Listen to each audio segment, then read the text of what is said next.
Hello friends. चलिए आज की क्लास शुरू करते हैं। आज हम स्टार्ट करने जा रहे हैं अर्थशास्त्र यानी कि इकोनॉमी। ठीक है। इकोनॉमिक्स में हम उस लेवल तक जाएंगे, बिल्कुल बेसिक से। हम ये मान के चल रहे हैं कि आपको बिल्कुल भी आइडिया नहीं है कि इसके अंदर क्या है। ठीक है। और उस लेवल से लेके आपका धीमे धीमे हर चीज ऐसे क्लियर कराएंगे कि ये बात मान के चलना कि आपकी अगर यूपीएससी भी देने बैठोगे तो मैक्सिमम कॉन्सेप्ट यहाँ से क्लियर होंगे। सिर्फ पीडीएफ की भाषा पे मत जाना, जो बोला जाए यहाँ से एक एक शब्द को समझ लेना, याद कर लेना, फिर आप देखोगे कि इकोनॉमिक्स में दिक्कत नहीं आएगी। क्योंकि इकोनॉमिक्स ही मेरा सबसे बेस्ट सब्जेक्ट था। वो तो हिंदी में क्या होता है कि इसके ऑप्शनल में ज्यादा मार्क्स नहीं आते, इसलिए मैंने इसको ऑप्शनल नहीं बनाया था।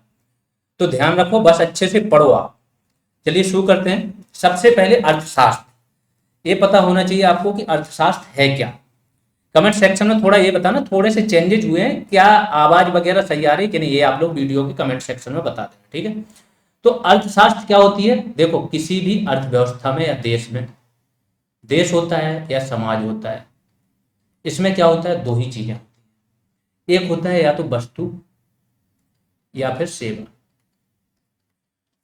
अगर आप कोई चीज उपयोग कर रहे हो वस्तु के फॉर्म में तो आपको पता है वो वस्तु है। और अगर आपको सर्विस मिल रही है, कुछ उपयोग नहीं हो रहा है, जैसे आप गए नाई की दुकान पे, बाल कटवाए, वो केवल सेवा है, वहां से आप कुछ लेके नहीं आए, बस कटवा के आए। ठीक है। जैसे शिक्षा, कोई टीचर आपको पढ़ा रहा है, एक प्रकार की सेवा है। आप मोबाइल फोन से फोन लगाते हो, आपकी बात हो जाती है, लेकिन ये जो सर्विस आपको देता है उसका आपको रिचार्ज कराना पड़ता है। ये हो गई सेवाएं। तो किसी भी अर्थव्यवस्था में, देश में या कभी कभी क्षेत्र की भी अपनी अलग इकोनॉमी होती है। ठीक है। राज्य में, तो उसकी इकोनॉमी जब आप देखते हो तो देखते हो कि वस्तु और सेवाएं, इनका उत्पादन कैसे हो रहा है और वितरण। बस इसकी जिस प्रणाली का आप अध्ययन करते हो ना, वो हो गई आपकी इकोनॉमिक्स। तो बस इसकी परिभाषा यही है, एक देश या समाज में वस्तुओं तथा सेवाओं के उत्पादन और वितरण प्रणाली का अध्ययन किया जाता है। किसमें? इकोनॉमिक्स में। अर्थशास्त्र का केंद्र बिंदु क्या है? सीमित संसाधनों का उचित आवंटन। अर्थशास्त्र किस लिए बनी है, ये ध्यान रखो कि अगर ऐसा होता कि संसाधन आपके असीमित हैं, सपोज करो कहीं पे पानी बहुत ज्यादा है देश में, गांव में आज भी होता है पानी, शहरों में भी अभी यही है, तो पानी क्या है? फ्री में मिल रहा है, जिसको जितना चाहिए ले लो।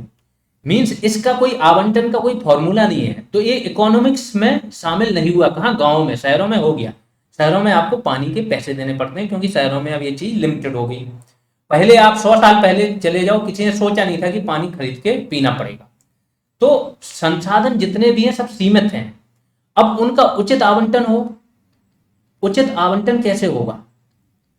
कि आप जो काम करोगे, मेहनत करोगे, जो आपकी क्षमताएं होंगी, उसके अनुसार क्या है, आप कमाओगे चीजों को या संसाधनों को। आप पैसा नहीं कमाते हो, पैसा तो सिर्फ लेन देन का माध्यम है, आप चीजें कमाते हो। तो सीमित संसाधनों का उचित आवंटन, यही क्या है? आपकी अर्थशास्त्र का केंद्र बिंदु है। इसकी दो शाखाएं होती, एक होती व्यष्टि, व्यष्टि अर्थशास्त्र। ठीक है। दूसरी होती है समष्टि या समष्टि भी बोलते हैं, समष्टि अर्थशास्त्र। व्यष्टि जैसा कि यहाँ पे जिक्र है, ये क्या है? ये होती है माइक्रो इकोनॉमी। इसमें सिर्फ एक फर्म, फर्म मतलब कंपनी, जो शब्द बोलूं, जो मतलब बताऊं, आप अपने यहाँ नोट कर लेना उस, क्योंकि ये फर्म शब्द बहुत जगह यूज होगा। तो आपको अब जब भी फर्म बोले समझाने की जरूरत ना पड़े, फर्म मतलब होता है कंपनी। तो किसी एक व्यक्ति या उसकी किसी कंपनी, फर्म या कुछ और भी उस टाइप का हो जो इकोनॉमिकल एक्टिविटीज में शामिल है। ठीक है। इसका अगर अध्ययन किया जाए तो ये आ जाता है व्यष्टि में। समष्टि में पूरा अध्ययन, पूरे देश की, समाज की या उसकी, तो समष्टि में सारी कंपनी आ जाएंगी। बस यही अंतर है कि व्यष्टि अर्थशास्त्र में आप किसी व्यक्ति विशेष के बारे में पढ़ते हो, किसी कंपनी विशेष के बारे में पढ़ते हो, और समष्टि अर्थशास्त्र में आप पूरे देश, राज्य, क्षेत्र, इसके बारे में पढ़ते हो। तो इसमें एक व्यक्तिगत आर्थिक इकाई का अध्ययन किया जाता है। आर्थिक इकाई में फर्म हो गया, कंपनी हो गया, जो भी हो सकता है। आगे चल के और डिटेल में जैसे उसका, जैसे कंपनी वाला चैप्टर आ जाएगा, कंपनीज भी पढ़ोगे आप, कंपनी क्या है, कंपनीज एक्ट भी पढ़ोगे, तो उसमें समझ जाओगे और डिटेल में। समष्टि अर्थशास्त्र में पूरी प्रणाली का अध्ययन किया जाता है। इसमें भी प्रणाली के अध्ययन में कुछ फॉर्मूला होते हैं, योग मतलब जोड़ के, चीजों को जोड़कर जब आप देखते हो, तो जब देश की राष्ट्रीय आय निकालते हो तो क्या होता है? एक व्यक्ति ने जो उत्पादन किया उसका मूल्य निकाल लिया, फिर दूसरे ने, ऐसे करके पूरे देश में जो उत्पादन हुआ उसको आप जोड़ दिए, तो राष्ट्रीय आय में आप क्या निकालते हो? योग। औसत प्रणाली क्या होती है कि जैसे आपको निकालना है प्रति व्यक्ति आय, तो प्रति व्यक्ति आय हर एक व्यक्ति की अलग अलग है, कैसे निकल जाएगा कि एक व्यक्ति की आय देश में कैसे है। तो ये क्या करेंगे, पूरे देश की राष्ट्रीय आय निकालेंगे जो है, और इसको डिवाइड कर देंगे जितनी जनसंख्या है, तो यहां से प्रति व्यक्ति आय आ जाएगी। ये क्या है, आपका औसत है। या वस्तुओं का मूल्य स्तर निकालना है आपको कि वस्तुओं का मूल्य स्तर या महंगाई दर जो है आपकी, इन्फ्लेशन रेट, वो कितने परसेंट से बढ़ रहा है। तो आप क्या करोगे, हर एक वस्तु का अलग अलग, जैसे टमाटर आजकल 200 के रुपए केजी से ऊपर चल रहे हैं, आलू में ज्यादा दाम नहीं बढ़े हैं, नींबू और ज्यादा सस्ता है, तो क्या करें, सबका रेट जिसमें बढ़ा है उसका, जिसमें कम हुआ है ओवरऑल निकाल के डिवाइड कर देंगे, तो एक एवरेज महंगाई दर पता चल जाती है। अब आते हैं भारतीय अर्थव्यवस्था की विशेषताएं। जैसे जैसे टॉपिक कराते जाएं हम डिटेल में जा रहे हैं, जैसा हमने बताया, ये बात ध्यान रख लेना, जो लोग मेंस वगैरह दे रहे होंगे उनको इतना समझ में आ जाएगा कि अगर आप यूपीएससी की भी तैयारी की होगी ना, तो बहुत सारे यूपीएससी एस्पायरेंट्स के भी इकोनॉमिक्स के जो होते हैं ना कॉन्सेप्ट क्लियर नहीं होते, वो याद कर लेते हैं, रट लेते हैं। यहाँ हम आपको एक एक शब्द का मायना बताएंगे, उसका उपयोग बताएंगे, उसको लिंकअप कर देंगे, तो आपकी समझ बहुत सुपर बन जाएगी। ठीक है, तो विकास, भारतीय अर्थव्यवस्था की क्या क्या विशेषताएं हैं, पहली चीज ये जानो। पहला है तो भारतीय अर्थव्यवस्था क्या है, विकासशील अर्थव्यवस्था है। तीन टाइप की दुनिया में अर्थव्यवस्था है, एक है विकसित, दूसरा है विकासशील, और तीसरा है अल्प विकसित। अल्प विकसित में आपको देखें अगर, तो अफ्रीकन कंट्रीज कोई भी उठा लो, नाइजर, चाड, है ना, ये सब, तो ये अल्प विकसित है। इंडिया विकासशील में आता है। तो जो यूरोपियन देश है, यूएसए वगैरह, यूरोप के ब्रिटेन वगैरह, ये विकसित में है। ठीक है, विकसित में क्या क्या देखते हैं, एक तो हम उसकी इकोनॉमी तो देखते ही देखते हैं, उससे ज्यादा इंपॉर्टेंट देखते हैं हम प्रति व्यक्ति आय, प्रति व्यक्ति पर कैपिटा इनकम जिसे बोलते हैं। बहुत सारे शब्द हम अंग्रेजी के भी यूज करेंगे, इस बात को ध्यान में रखना, क्योंकि इकोनॉमी में अंग्रेजी वर्ड ज्यादा मीनिंगफुल होते हैं, तो कई शब्द हम अंग्रेजी के भी यूज करें। तो प्रति व्यक्ति आय जब आप अधिक होनी चाहिए यहाँ पे विकसित देशों में, इसके इससे भी ज्यादा इंपॉर्टेंट है जो एचडीआई, ह्यूमन डेवलपमेंट इंडेक्सेस होते हैं, वो और ज्यादा ऊंचे होने चाहिए। ठीक है, तो भारत में क्या है, प्रति व्यक्ति आय निम्न है, सबको पता होना चाहिए। भारत की प्रति व्यक्ति आय अगर आप चालू कीमत पे देखो, पीपीपी पे देखेंगे आप, तो 8,000 के आसपास है, $8,000। अगर चालू कीमत पे देखेंगे तो ये 2,000 के आसपास है। एकदम एग्जैक्ट डेटा आप लोगों को देखना है, क्योंकि ये अपडेट होता रहता है, तो इसलिए मैंने एग्जैक्ट डेटा नहीं बताया। पता चले आपका 4 महीने बाद या 6 महीने बाद एग्जाम है, फिर आप उसको कर दोगे कि सर आपने तो ये पढ़ाया था। तो जहां पे मैं बताऊं कि ये डेटा आप करंट से देख के अपडेट कर लेना, तो आपको प्रति व्यक्ति आय अपडेट करनी है, देख लेना है कि इस टाइम इंडिया की प्रति व्यक्ति आय क्या है। थोड़ा सा पीपीपी बता देता हूँ। पीपीपी क्या होता है, इसको बोलते हैं परचेजिंग पावर पैरिटी। इसमें क्या होता है, जैसे इंडिया है, तो इंडिया में कोई चीज 18 रुपए की मिल गई, ठीक है, 18 रुपए का एक चिप्स का पैकेट मिल रहा है सपोज करो, तो अमेरिकन डॉलर का माहौल अगर 54 है, ठीक है, ये है नहीं, 80 के आसपास है, वैसे मैं एक एग्जांपल दे रहा हूं। अगर अमेरिकन डॉलर का मूल्य 54 है, दैट मीन $1 में 54 रुपीज मिल रहे हैं, तो अमेरिका में यही चिप्स के पैकेट 3 मिलने चाहिए, लेकिन ऐसा नहीं, वहां पे 3 नहीं मिलते। वहां पे क्या होता है कि इतना अंतर नहीं है कि वहां पे सेम चीज आपको उसी विनिमय दर से मिल जाए। तो जो चीज यहाँ पे, जैसे सपोज करो कि 80 रुपए इनका मूल्य है डॉलर का, और यहाँ पे 1 रुपये, मतलब इंडिया में आप 80 रुपए खर्च करोगे, यहाँ पे $1 खर्च करोगे, $1 ये यूएसए, ठीक। तो इंडिया में 80 रुपए में कोई चीज आपको 80 मिल गई, तो ये $1 में कितनी 80 मिल जाए आपको, ऐसा नहीं। यहाँ पे क्या होता है, इंडिया में जो चीज आपको 17 या 18 रुपए में मिल जाती है, वो $1 में यहाँ मिलती है। तो ये होती है परचेजिंग पावर पैरिटी। विभिन्न देशों की मुद्राओं की क्रय शक्ति की एक क्षमता होती है, एवरेज क्षमता, ठीक। दूसरा क्या है, पूंजी का अभाव। ये मैंने गैप इसलिए छोड़ रखे कि पीडीएफ में भी आप लोग अपडेट कर पाओगे कि प्रति व्यक्ति आय क्या है इस टाइम। पूंजी का अभाव, पूंजी क्या होती है, पूंजी होती है कैपिटल। कैपिटल मतलब ये नहीं कि आपके पास पैसा है वो आपकी पूंजी है, नहीं। कैपिटल होता है फैक्ट्री, मशीनरी, जब इन चीजों में जिनसे उत्पादन होता है उनमें आप इन्वेस्ट करते हो, उसको बोलते हैं पूंजी, ठीक है। तो उत्पादन करने वाली वस्तुओं में जब आप क्या करते हो, इन्वेस्ट करते हो, निवेश करते हो, तो वो पूंजी, तो ऐसी पूंजी का इंडिया में अभाव है। बेरोजगारी और निर्धनता है, जिससे लोगों की क्या है, क्रय शक्ति क्षमता कम है। असमानताएं बहुत अधिक है। अभी पिछली बार रिपोर्ट आई थी कि देश का जो टॉप 1% है, तो जितनी एक साल में संपत्ति अर्जित हुई, 76% संपत्ति उन लोगों ने अर्जित की। सपोज करो इतनी असमानता है कि गरीब आदमी बहुत गरीब है, अमीर आदमी बहुत अमीर है। अब असमानताओं पे कुछ वक्र हैं जिनसे क्वेश्चन पूछे जाते हैं, देख लो। सबसे पहले एक व्यक्ति थे साइमन कजनेट्स। इन्होंने एक हाइपोथेसिस दी कि जब कोई अल्प विकसित देश या विकासशील देश विकास करता है तो पहले उसमें असमानताएं बढ़ती हैं, फिर धीमे धीमे कम हो जाती हैं। कैसे होती हैं? सपोज करो कि पहले जो अमीर हैं उन्हीं के पास पैसा है, वो इन्वेस्ट करेंगे तो वो क्या करेंगे, वही सबसे ज्यादा अमीर होंगे। फिर गवर्नमेंट की टैक्स प्रणाली है, अमीरों पे टैक्स ज्यादा लगता है, एक तो 30% तो उनको दे नहीं देना है, इसके अलावा उन पे सरचार्ज वगैरह ये लग के 35 से 40% चला जाता है उनका। अब जब इतना चला जाता है तो इसको सरकार क्या है, विकास की जो योजनाएं हैं, विकास योजनाएं, सब्सिडी ना, इन सब पे सरकार खर्च करती है। इन पे खर्च करेगी तो इसका फायदा किसको, गरीबों को मिलेगा। गरीबों को मिलेगा, गरीब एजुकेटेड होगा, चीजें होंगी, धीमे धीमे वो भी अपना बिजनेस बनाए। इस प्रकार से डिस्ट्रीब्यूशन होता रहता है आय का। तो पहले क्या होगा, आपका असमानताएं बढ़ेंगी, फिर धीमे धीमे लेवल पे आएंगी, फिर कम हो जाएंगी। ये होता है, ये साइमन कजनेट्स ने बोला था। ठीक है, अब आते हैं, अब कैसे करता है आय का पुनर्वितरण, मतलब आय अमीरों ने कमाई, उनकी आय लेके सरकार उसका पुनर्वितरण कैसे करती है। तो वो सबको पता होना चाहिए, कर के माध्यम से कर लगाती है, सब्सिडी देती है, एमएसपी एक प्रकार का वही है। ठीक है, डायरेक्ट बेनिफिट ट्रांसफर कर देती है सरकार।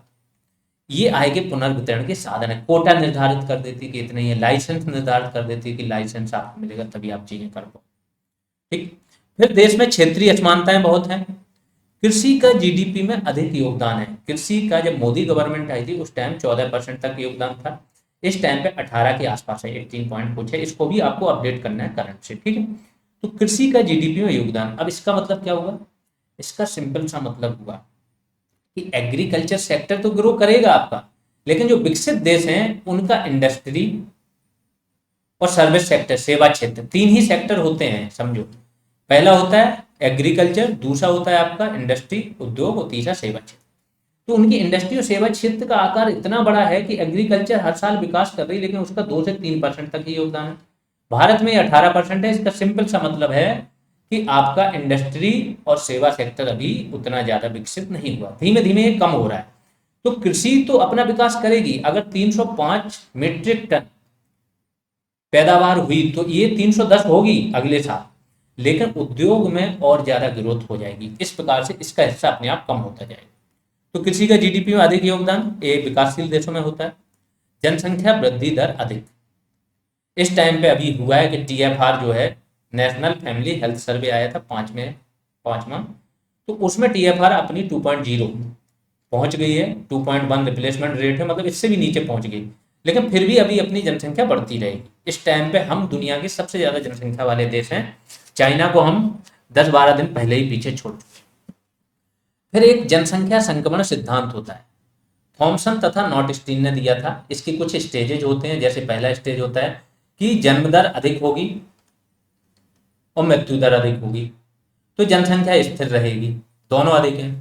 फिर क्या होगा, धीमे धीमे स्वास्थ्य सुविधाएं बढ़ेंगी, तो जन्म दर क्या होगी, अधिक रहेगी, लेकिन मृत्यु दर क्या होगी, कम हो जाएगी। तो यहाँ पे क्या होगा, जनसंख्या बहुत तीव्र गति से बढ़ेगी, जो इंडिया ने पहले अभी बीच के काल में यही हुआ इंडिया में। फिर अगली स्टेज आएगी जब जन्म दर ये भी कम हो जाएगी और मृत्यु दर भी कम हो जाएगी, तो यहाँ पे जनसंख्या स्थिरता वाली स्थिति आ जाती है। स्टेज है।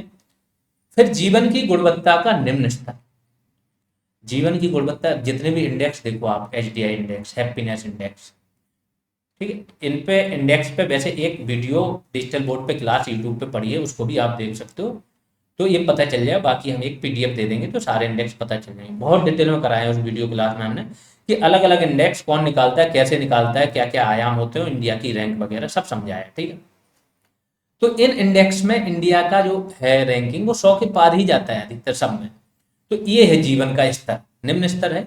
ना अच्छी शिक्षा है उस लेवल की जो चाहिए, ना स्वास्थ्य सेवाएं उतनी अच्छी, स्किल नहीं है, आवास नहीं है, पॉवर्टी लाइन के नीचे बहुत सारे लोग रह रहे हैं, स्वच्छ पानी नहीं है, तो बहुत सारी चीज।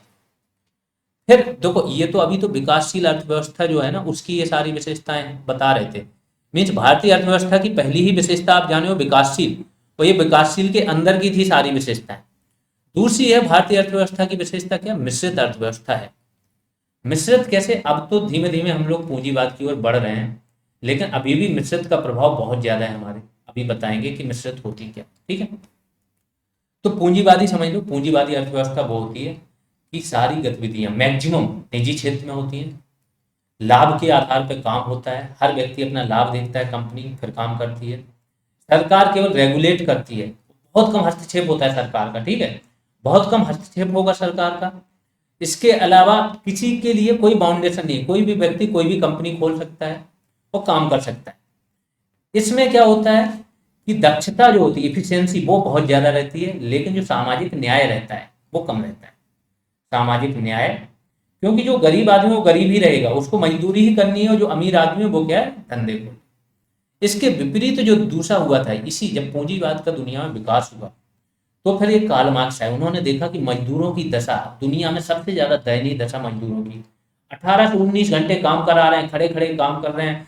पहले तो इतनी ज्यादा सुरक्षा नहीं होती थी, तो पता चले यहाँ भट्टी जल रही है, मजदूर काम कर रहा है, उसको नींद आ गई, सो गया, जल गया। तो सुरक्षा के कोई भी उपाय नहीं है पहले, इतनी बुरी दशा थी महिलाओं की, बच्चों की, महिलाएं बच्चे भी 15-15 16-16 घंटे काम कर रहे हैं, वो कंपनी नहीं छोड़ सकते हैं। तो जब इनकी दशा इतनी दयनीय थी, तो यहीं से आपका क्या आया, समाजवाद, समाजवादी अर्थव्यवस्था या साम्यवादी, मेनली साम्यवादी थी, ठीक है। साम्यवादी अर्थव्यवस्था में क्या होता है कि जितनी भी कंपनी फर्में होती हैं, जितने भी संसाधन होते हैं, सब पे किसका अधिकार होता है, आपका राज्य का, राज्य मतलब देश का, सरकार का। खनन हो गया, परिवहन के साधन हो गए, जितनी भी चीजें होंगी सब पे सरकार का, जितने उद्योग हैं, अब सरकार नियंत्रित करती है, उसी हिसाब से चीजें डिस्ट्रीब्यूट करती हैं, चीजें प्रतिबंधित रहती हैं, कोई भी हर चीज क्षेत्र में कंपनी नहीं खोल सकता है।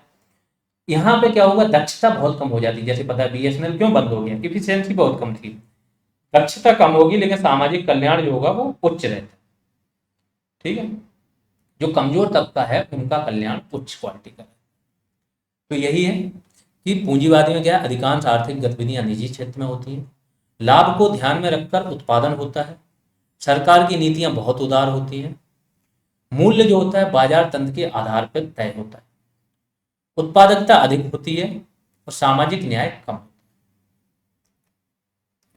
दूसरी अर्थव्यवस्था क्या है आपकी, समाजवादी, इसका भी बता चुके। इसमें सार्वजनिक क्षेत्र प्रभावी रहेगा, नियंत्रण ज्यादा बढ़ जाएगा, संसाधनों का आवंटन क्या है, आर्थिक नियोजन, प्लानिंग कमीशन जो इंडिया में था ना, मोदी गवर्नमेंट ने क्यों खत्म किया, धीमे चल के अब नीति आयोग आ गया, क्योंकि इनका सिंगल पॉइंट एजेंडा था कि अब हम धीमे धीमे पूंजीवाद की ओर बढ़ेंगे, क्योंकि ये पूरा साम्यवाद या समाजवाद के विरोधी है, मतलब ये मानते हैं कि ये कहीं पर डिलीवर नहीं कर पाया साम्यवाद, क्योंकि स्वतंत्रता का हनन होता है इससे। तो संसाधनों का आवंटन, आर्थिक नियोजन में था, क्योंकि 1991 तक हम लोग भी समाजवाद की ओर बहुत बड़ा झुकाव था हमारा, हर चीज बंद कर रखी थी, सरकार ही फैक्ट्री लगा रही थी, तो हमारी दशा बहुत खराब, जो पाकिस्तान की आज है ना, वैसे ही हमको भी डॉलर मांगने पड़ते थे। लेकिन जैसे ही ओपन हुआ तब से हमारी क्षमताएं विकसित हुई, सेम चीन के साथ हुआ। चीन में समाजवाद तो है, लेकिन चीन ने ओपन डोर पॉलिसी अपनाई थी, अपनी अर्थव्यवस्था खोल दी थी दुनिया भर के देशों के लिए, इसलिए चाइना का विकास हुआ। तो ये सारी चीजें आती रहेंगी समय समय पे, समझते रहो अभी केवल, और जिसका जिक्र हो रहा है उसको नोट जरूर कर लो अपने नोट में एक साइड में, ठीक है। तो यहाँ उत्पादकता कम होती है, सामाजिक न्याय ज्यादा होता है। मिश्रित अर्थव्यवस्था में क्या होता है, इन दोनों चीजों को रेगुलेट करते हैं, मतलब दोनों को मिक्स कर दिया, 1+2, पूंजीवाद प्लस समाजवाद। तो इसमें क्या होता है, मैक्सिमम चीजें सरकार खोल देती है, कुछ चीजों को सरकार नियंत्रण रखती है, रेगुलेशन करती है, जैसे डिफेंस सेक्टर हो गया था अभी तक, जो आपका अंतरिक्ष क्षेत्र था उस पर सरकार का नियंत्रण था, संचार क्षेत्र भी बहुत टाइम बाद खोला गया, ठीक है। इन क्षेत्रों पे सरकार का क्या है, नियंत्रण रहेगा। जैसे अभी भी शराब है, आप नहीं बना सकते हो, है, जो हथियार वगैरह हैं उनके लिए भी आपको अभी परमिशन नहीं है, और भी सारी चीजें हैं। तो यहाँ पे हल्का फुल्का नियंत्रण है, बाकी सारे क्षेत्र खोल दिए आपको, सरकार नियम बनाएगी, अगर नियम फॉलो नहीं करोगे तो सरकार क्या है, आपको दंडित करेगी। ये हो गया आपका मिश्रित अर्थव्यवस्था। इसमें दोनों सेक्टर रहते हैं, सामाजिक न्याय और प्रोडक्टिविटी होती है, सरकारी नियंत्रण मध्य स्तर का होता है, होता तो है बट मध्य स्तर। संसाधनों का आवंटन मैक्सिमम बाजार तंत्र के आधार पर होता है, लेकिन जहां जरूरत पड़े वहां आर्थिक नियोजन के आधार पर भी होता है, मैं बताता हूँ कैसे। एक चलती है आपकी priority sector lending scheme, priority sector, कुछ प्राथमिकता क्षेत्र सरकार ने तय कर रखे हैं, उसमें बैंक का जितना भी जमा है, जो आप पैसा रखते हो बैंक में जमा, उसी से ही देश विकास करता है, ये ध्यान रखना। पूरा ये इकोनॉमिक्स में जो बैंक में पैसा है उसी पे चलेगी आगे चल के, आप देखोगे। तो जो आपके बैंक जमा है उसका 40% सरकार ने बोल दिया आपको पीएसएल को देना है, प्रायोरिटी सेक्टर। इसमें क्या आ जाएगा, कृषि, कृषि और जो मध्यम उद्योग है उनको ही 18% देना है। सोचो, देश का 18% पैसा सिर्फ इसको ही देना है, ये लिमिट लगा दी। फिर बाकी आपका आयात निर्यात हो गए, आवासन हो गई, कोई भी, ये प्रायोरिटी सेक्टर बहुत सारी चीजें पड़ी हुई। तो इन योजनाओं में 40% खर्च करना है, ये हो गया आर्थिक नियोजन। यहाँ सरकार हस्तक्षेप कर रही है कि ये पैसा आपका पूरा का पूरा नहीं जाएगा कंपनियों में। फिर तीसरी विशेषता जो है भारत की, वो है नियोजित अर्थव्यवस्था, प्लान्ड इकोनॉमी। आपको पता है प्लानिंग कमीशन 1938 या 39 के आसपास ही इंडिया में बन गई थी एक कमेटी, जवाहरलाल नेहरू के अध्यक्षता में। वहां से प्लानिंग की बात शुरू हो गई थी। फिर स्वतंत्रता के जस्ट बाद हमारा प्लानिंग कमीशन बना, वो काम करता रहा। 2015 में जब मोदी गवर्नमेंट आई, तब उन्होंने प्लानिंग कमीशन की जगह क्या, नीति आयोग लेके। आर्थिक सुधार हुए हमारी इकोनॉमी में, ये भी विशेषता। 1991 से जितने भी चेंज हुए आप देखोगे, जब ये सुधार पढ़ोगे तो और डिटेल में जाओगे कि जितने भी चेंजेस हुए हैं उनका ही प्रभाव पड़ा है, तब हम यहाँ पहुंचे। तेजी से उभरती अर्थव्यवस्था, इसमें तो किसी को शक नहीं होना चाहिए। ये बोला जा रहा है कि जो 21वीं सदी है वो इंडिया की होगी। चाइना की अर्थव्यवस्था अब ढलान पे आ रही है, धीमे धीमे डिक्लाइन कर रही है। पूरी दुनिया इंडिया की तरफ देख रही है। इंडिया फैसले भी ऐसे ले रही है। 500 विमानों के ऑर्डर, 502 ऑर्डर दिए हैं विमानों के। सोचो, पूरे पाकिस्तान में 150-200 विमान हैं और हमने 500 के सीधा, एक एयर इंडिया ने दिया, टाटा ने, एक शायद इंडिगो ने दिया। इस लेवल पे इंडियन अर्थव्यवस्था बढ़ रही है, जहां पे मोदी जी जा रहे हैं हजारों बिलियन, मतलब हजारों करोड़ों की बात हो रही है। 25,000 करोड़, 1 लाख करोड़, 80,000 करोड़, इतने का दुनिया में जाके बोल देते हैं इतने की चीजें ये खरीद रहे। ये कहाँ से आ रहा है? क्योंकि हमारे अंदर पोटेंशियल दिख रहा है। अगली विशेषता क्या है? असमानताएं बहुत है। असमानताएं क्या होती हैं? जब दो व्यक्ति हो, एक व्यक्ति अंबानी हो, एक व्यक्ति मजदूर है, इनकी आय में बहुत ज्यादा अंतर, तो ये होगी असमानता। तो इंडिया में असमानताएं बहुत हैं, गरीब बहुत गरीब है, अमीर बहुत अमीर है। तो क्या होता है, व्यक्ति की आय में असमानता हो, या वो व्यय करता हो उसमें असमानता हो, या संपत्ति में हो। इस असमानताओं पे कुछ वक्र हैं, कुछ अनुपात हैं, मतलब फॉर्मूला है जो दिए हैं, उनसे क्वेश्चन आते हैं। तो पहला होता है क्विंटाइल रेशियो, पंचमक अनुपात। इसके नाम से ही आपको पता चल जाओगे, पंचमक मतलब 1/5वां भाग अगर आप उठाओ तो ऊपर का 1/5वां 20% उठाओ, 20% अमीर रखोगे, 20% गरीब। ठीक है, यहाँ पे ऊपर अमीर है, तो जब इनको डिवाइड करोगे तो 5.6 ये है परसेंटेज। इतना अंतर आ होना कितना चाहिए, 50-50, मतलब 1:1, लेकिन नहीं, ये 5.6 का। दूसरा है पाल्मा अनुपात, गैब्रियल पाल्मा करके एक व्यक्ति थे, इन्होंने दिया था ये। इसमें क्या करते हैं, अब ये 5 से हट गए, इन्होंने बोला कि हम रिचेस्ट 10% उठाएंगे और पुअरेस्ट 40%, इनकी आय को डिवाइड करेंगे। ये भी आपका 1 से ज्यादा है, 1.4 है, ये बहुत इंपॉर्टेंट है, ये ध्यान रखना। तो पाल्मा में क्या करते हैं, 10/40, उसमें 20/20। ठीक है। एक एमडी लॉरेंज करके व्यक्ति थे, इन्होंने एक वक्र बनाया। कैसे वक्र था, पहले ध्यान रखो। इन्होंने बोला कि पहले हम क्या करते हैं कि एक लाइन ऑफ एब्सोल्यूट इक्वालिटी खींचते हैं 45 डिग्री, नीचे भी वही भाग, वो भी। ये जब बिल्कुल भी कहीं पे असमानताएं ना हो तो ये हो गई। लेकिन जब इंडिया में देखेंगे तो 10% लोगों की आय पता चले इतनी ही है, तो हमने एक वक्र पे इतना कर दिया। दूसरा, जो 50% लोगों की आय है इतनी है, फिर 70% लोगों की आय है जो इतनी है, और फिर 100% की इतनी है, इतनी हाइट पे चली। तो ऐसे करके इनको मिलाते हुए एक वक्र बनेगा। ये हो गया आपका क्या, लॉरेंज कर्व। लॉरेंज कर्व किस किस के बीच में, कि जनसंख्या का परसेंटेज, जनसंख्या का प्रतिशत। ऐसे पूछ लेते हैं कि इस कर्व का किससे संबंध है, तो जनसंख्या का प्रतिशत, और यहाँ पे क्या है, उनकी आय। और ये 45% की line, line of absolute equality. ठीक है। तो जब इसको डिवाइड कर देते हैं, जनसंख्या का प्रतिशत आय, तो इससे एक कर्व बनाते हैं, पहली चीज। दूसरी चीज क्या करते हैं, इसका क्षेत्रफल, ये वाला, ये क्षेत्रफल, ये जो मैंने कर दिया डाल, और इसको डिवाइड करते हो आप किससे, 45, जो 45 डिग्री वाली अंश वाली जो रेखा है उसके नीचे का पूरा क्षेत्रफल ले लेते हो। जब इससे डिवाइड करते हो तो आपको क्या मिल जाता है, गिनी गुणांक। गिनी गुणांक। गिनी गुणांक क्या दर्शाता है? असमानताओं को। जितना परसेंटेज गिनी गुणांक का होगा वो आपकी असमानताओं को दर्शाएगा। एक मिनट, आगे चलते हैं। गिनी गुणांक का इसी से ही, लॉरेंज वक्र से ही संबंध है, ये बात ध्यान रखना। कोरेडो गिनी करके थे, इन्होंने क्या बोला कि अगर लाइन ऑफ एब्सोल्यूट इक्वालिटी और लॉरेंज वक्र के बीच का एरिया आप उसको डिवाइड करोगे 45 डिग्री लाइन के नीचे का फुल एरिया, तो ये एरिया ऑब्वियस है ज्यादा होगा। जब ये ज्यादा होगा तो ये किस में, दशमलव फॉर्म में आ जाएगा। ठीक है, दशमलव फॉर्म में आएगा तो ये आपकी असमानताएं दिखाएगा। इंडिया में ये 35.2% है, लेकिन अगर हम देखें कि विकसित देश अमेरिका है तो वहां पे और ज्यादा अभी भी असमानताएं 41% है। तो ध्यान रखो, असमानताएं पहले बढ़ेंगी और ज्यादा बढ़ेंगी, फिर कम होती हैं धीमे। आगे चलते हैं।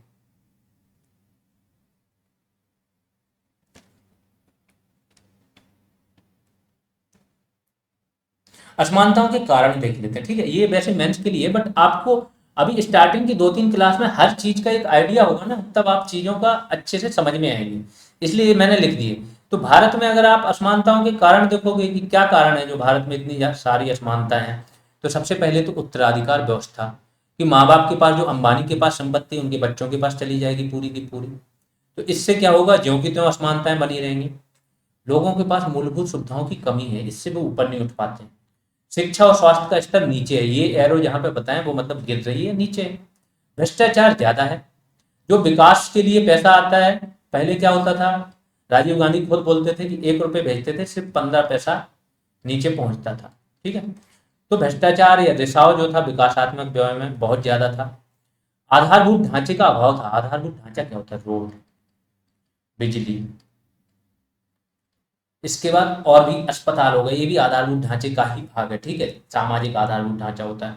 इन सब चीजों का जब अभाव है तो आपको कोई चीज स्टार्ट करनी है ही नहीं। इंटरनेट भी एक प्रकार का आधारभूत ढांचा है। अगर इंटरनेट है तो आज सारी चीजें क्या है, यूपीआई चल रहा है, दुनिया भर के बिजनेस इंटरनेट से चल रहा है। सरकार के द्वारा विकासात्मक व्यय में कमी या रिसाव, ये सारे आपके कारण। आगे चलते हैं। इसके लिए आप असमानताएं दूर करने के लिए सरकार ने कुछ उपाय भी किए होंगे। तो क्या क्या उपाय किए? भूमि सुधार लेके आई सरकार। भूमि सुधार में क्या किया, जो जमींदार थे, जिनके पास ज्यादा जमीन थी, उनकी जमीन लेके एक कर दिया कि इतने हेक्टेयर से ऊपर आपके पास जमीन नहीं हो सकती, लेके दूसरों को दी। ये हालांकि उतना सक्सेसफुल नहीं रहा, लोगों ने अपने रिश्तेदारों के नाम कर दी थी तो बच गए, बट इसका कुछ तो फायदा हुआ है, कुछ हद तक 20% भी सफल हुए, तो जो भूमि थे उनके पास जमीन पहुंची। सार्वजनिक क्षेत्र के उपक्रम, जो पब्लिक सेक्टर यूनिट्स होती हैं, सरकारी कंपनी, उनकी बहुत स्थापना हुई। जो सेकंड आपकी पंचवर्षीय योजना होगी उसमें आपका कौन सा आएगा, महालनोबिस मॉडल। पीसी महालनोबिस करके एक भारत के सांख्यिकीविद थे, इन्होंने लेके आया कि भारी उद्योग लगाए जाए। तो देश भर के उन क्षेत्रों, पिछड़े क्षेत्रों में अलग अलग टाइप की सरकारी उद्योग लगे। कोई इलाका कहीं पे कहीं लोहा बनाने की मशीन, इन्होंने विकास के इंजन की तरह कार्य। लघु उद्योगों को प्रोत्साहन, एमएसएमई। बैंकों का राष्ट्रीयकरण हुआ है 1969 में और 1980 में। ठीक है, अगला क्या है, प्राथमिकता क्षेत्र रणनीति सरकार लेके आई है। उसमें क्या है, जो मैंने बता चुका हूं आपको कि 18% कृषि को, और टोटल प्रायोरिटी सेक्टर लैंडिंग जो है आपकी, उसको कितना, 40% देना। आरक्षण लेके आई सरकार की, गवर्नमेंट जॉब है, शिक्षा है, इसमें आरक्षण दो, तो जो भी वंचित तबका है उनको आगे लाया जा सके। प्रगतिशील कर प्रणाली देश की, प्रोग्रेसिव टैक्स सिस्टम है, उससे भी क्या हो रहा है कि जो गरीब हैं उन पे कम टैक्स, जो अमीर हैं उन पे ज्यादा टैक्स, जिससे उनकी आय का वितरण किया जा सके। और सामाजिक सुरक्षा, ठीक है, ये सारे काम सरकार कर रही है। यहाँ पर आपकी आज की क्लास समाप्त होती है। ये हमारे 2 बैचेज चल रहे हैं, एक चल रहा है बीपीओ का पेड बैच और दूसरा चल रहा है जूनियर असिस्टेंट का पेड बैच। इसमें आपको बीपीओ के पेड बैच में क्या मिल जाएगा, पंचायती राज पर सारी वीडियो क्लासेज मिल जाएंगी, और उनकी पीडीएफ आपको सिंगल पीडीएफ में मिल जाएगी 346 पेजेज की। सिंगल पीडीएफ आपको कंप्यूटर की मिल जाएगी 280 पेजेज की। टॉपिक वाइज एमसीक्यूज टेस्ट मिल जाएंगे, बहुत इंपॉर्टेंट है। सोचो कि ये सारा जितना भी आपका कंटेंट है इसको हमने थ्योरी फॉर्म में कवर करा दिया, फिर वो सारा कंटेंट आपका किस में आ गया, एमसीक्यूज फॉर्मेट में, प्लस और भी एमसीक्यूज आ गए जो मार्केट में कहीं पर भी थे वो यहाँ पर आपको मिल जाएंगे। टोटल हमने 12 टॉपिक्स में पूरा पंचायती राज डिवाइड किया था। हर टॉपिक पर एक टेस्ट है और हर टेस्ट में आपके 150 से 200 क्वेश्चन हैं। तो ये आपका कहीं से फिर बाहर रहता ही नहीं है कोई क्वेश्चन। यहाँ से आपका दो तरीके से कवर हो जाएगा, एक थ्योरी क्लासेज और दूसरा topic wise MCQ test. 12 test तो ये है, प्लस 15 टेस्ट फेज 1 में हुए थे, उसमें भी सब में किसी में 100 क्वेश्चन है मिनिमम, किसी में 150। तो टोटल 27 टेस्ट आपको पंचायती राज पर मिल जाएंगे। इसके बाद कंप्यूटर पर भी आपको टॉपिक वाइज MCQ टेस्ट मिल जाएंगे 12, हर टॉपिक पर एक। वैल्यू एडिशन क्लासेज मिल जाएंगे, इनकी PDF मिल जाएंगी।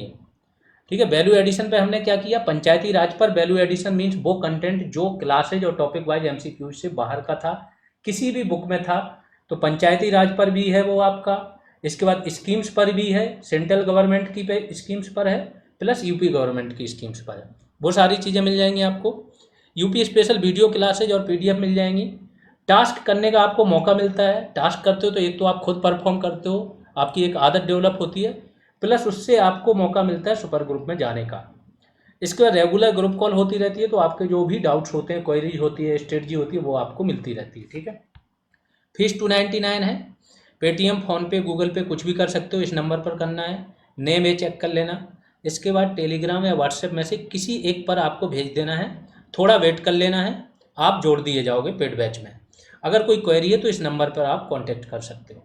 सेम बैच हमारा जूनियर असिस्टेंट का भी चल रहा है। यहाँ पे भी आपको सारी PDF मिल जाएंगी, topic wise MCQ revision program मिल जाएगा। इसके बाद टास्क मिल जाएंगे, value addition classes, full test और रेगुलर गाइडेंस। यहाँ पे भी सेम सारी चीज़ें हैं। बहुत अच्छा ये बैच चल रहा है। UP PCS से ऊपर लेवल का आपको यहाँ पर कंटेंट कराया जा रहा है। ठीक है, बैच फीस 299 ही अब कर दी है सारे स्टूडेंटों की डिमांड पर। फ़ोनपे और पेटीएम कुछ भी इस पर भी कर सकते हो, सेम प्रोसेस है जो BPO का था। इस नंबर पर पे करना है और ये नेम चेक कर लेना है, स्क्रीनशॉट यहाँ भेज देना। चलिए अभी के लिए इतना ही। आप लोग शेयर और सब्सक्राइब जरूर करते रहें। अभी के लिए इतना ही, धन्यवाद।